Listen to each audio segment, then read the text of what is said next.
Why does culture make women less successful?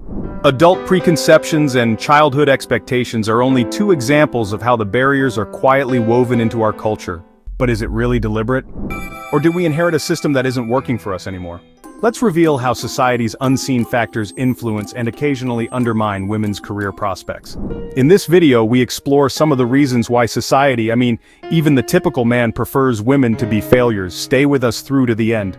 Allow me to describe a highly male-dominated, competitive, and poisonous workplace. A place where being a woman will always put you at a disadvantage, particularly when trying to find top talent or investors.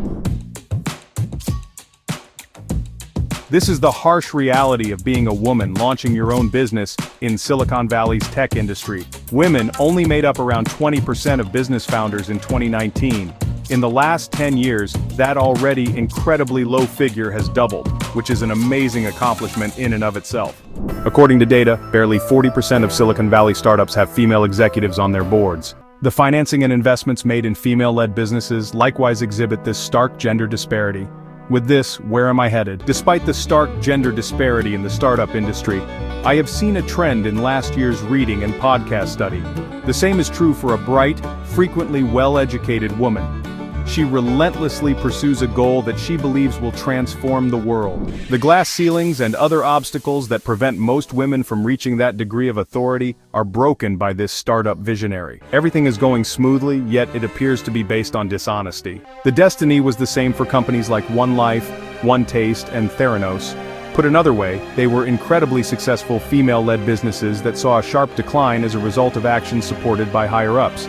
I'm not attempting to justify their unlawful practices, rather, I find it comforting that these problems were brought to the public's notice by a thorough and methodical investigation. I want to know why it is that only female-led businesses exhibit this pattern of dishonesty and falsehoods.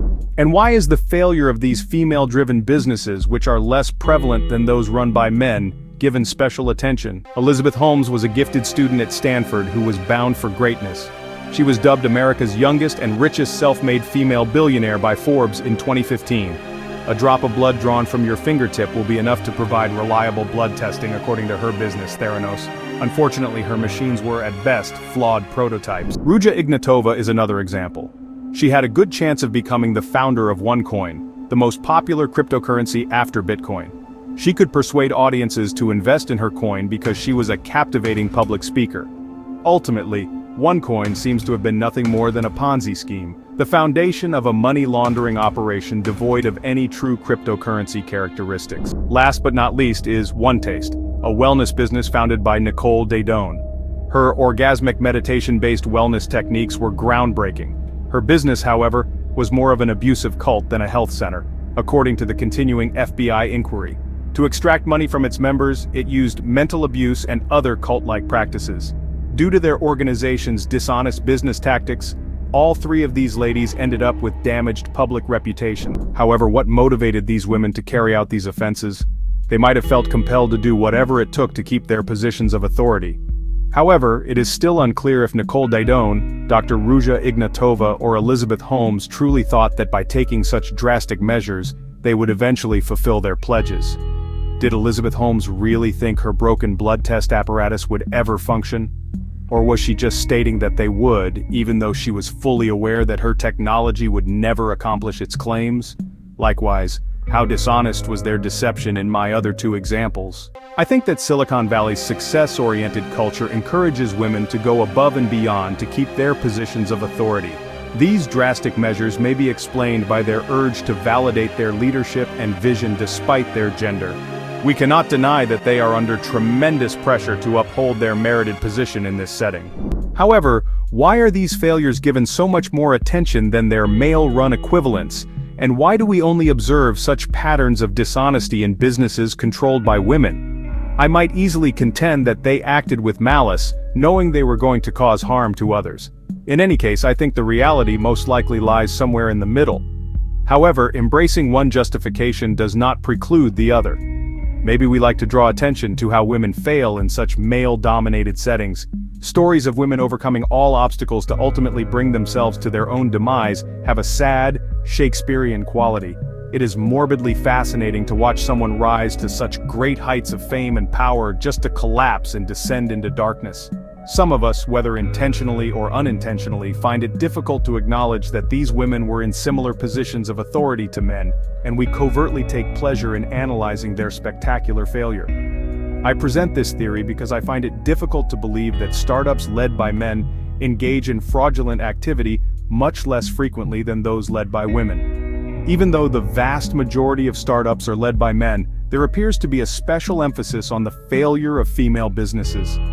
This is most likely due to the perception that successful women pose a danger to their male counterparts. According to studies, we treat female leaders more harshly than we treat men in comparable situations because of internalized sexism.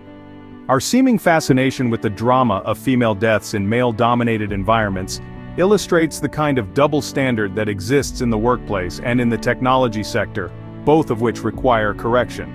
We pay more attention to defects and misconduct in schemes run by women, but we are more forgiving when a scheme run by a guy does the same. The solution, in my opinion, may lay in educating people about malpractice, the prevalence of internalized sexism, and the existence of such issues.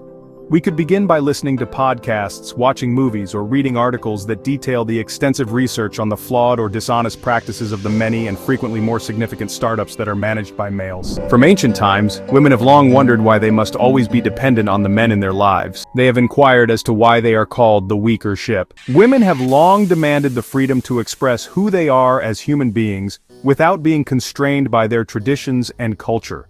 They have demanded that their opinions be acknowledged and heard. Women are attempting to establish themselves and gain influence in their diverse civilizations through these powerful campaigns and social recognition efforts. In the same way that they went from being pseudo-citizens to voting citizens, and then to politically active citizens, they are continually striving for more recognition as they scale one mountain of discrimination and social irrelevance. But why is it taking women so long to embrace equity is the question. For example, let's examine a few situations.